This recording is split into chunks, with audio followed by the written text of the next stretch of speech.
दोस्तों, कोरोना ने दोबारा से हमारे बीच में एक चिंता बना दी है, क्योंकि कोरोना का एक नया वेरिएंट साउथ अफ्रीका में मिला है, जिसका जो फर्स्ट केस था वो 24 नवंबर 2021 को पहला केस रिपोर्ट हुआ था। और यह जो वेरिएंट है यह काफ़ी खतरनाक है और लगभग 29 देशों में यह फैल चुका है और 373 इसके केस भी रिपोर्ट हो चुके हैं। और यह आपके लिए ज़्यादा अच्छी बात नहीं है, क्योंकि हमारे देश में भी, भारत में भी कोरोना के 2 केस रिपोर्ट हो चुके हैं। आपने सोशल मीडिया के माध्यम से या न्यूज़ के माध्यम से या टीवी के माध्यम से या किसी वेबसाइट के माध्यम से आपको पता चल गया होगा कि भारत में भी ओमिक्रॉन वेरिएंट के 2 केस रिपोर्ट हो चुके हैं। लेकिन आपको ओमिक्रॉन वेरिएंट से बिल्कुल भी घबराना नहीं है, किसी भी तरह का कोई पैनिक आपको नहीं होना है या कोई अफवाहें भी आपको नहीं फैलानी है।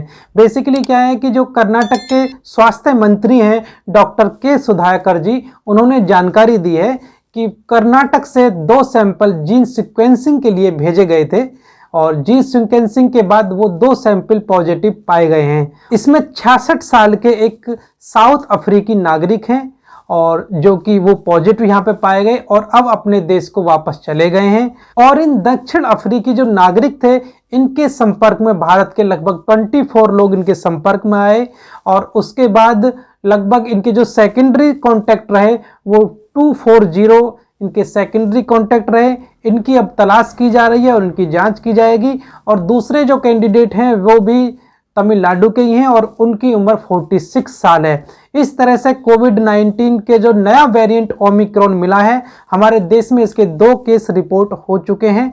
तो आपको बिल्कुल भी परेशान होने की ज़रूरत नहीं है, क्योंकि कोविड-19 और ओमिक्रॉन वेरिएंट से बचने के कुछ सामान्य तरीके हैं, वो आप यदि फॉलो करेंगे तो किसी भी वायरस से आप आसानी से बचे रह सकते हैं। वो तरीके क्या हैं, इन्हें जानने से पहले आप मेरे बारे में जान लीजिए। मैं हूं आपका अपना family health consultant doctor AK Singh और यहां पर बातें होती हैं हेल्थ और फिटनेस की और आपको सही जानकारी और सही सलाह दी जाती है। ओमिक्रॉन कोविड-19 वेरिएंट से बचने के लिए आपको कुछ खास बातें ध्यान रखनी चाहिए। इसके लिए ज़रूरी है कि कोविड-19 की जो वैक्सीन है, आप वैक्सीन की दोनों डोज तुरंत ले लीजिएगा और जब भी आप घर से बाहर जा रहे हैं हमेशा मास्क को लगा कर जाइएगा और रेगुलर इंटरवल पर अपने हाथों को लगभग 20 से 30 सेकंड के लिए ज़रूर से धोइएगा। और जो बीमार लोग हैं उनसे थोड़ी सावधानी रखिएगा और थोड़ा सावधानी पूर्वक ही आपको उनसे मिलना है।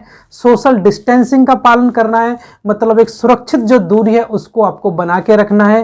भीड़ वाले स्थान में आपको जाने से बचना है और अपने आँख, नाक और मुंह को छूने से बचना है।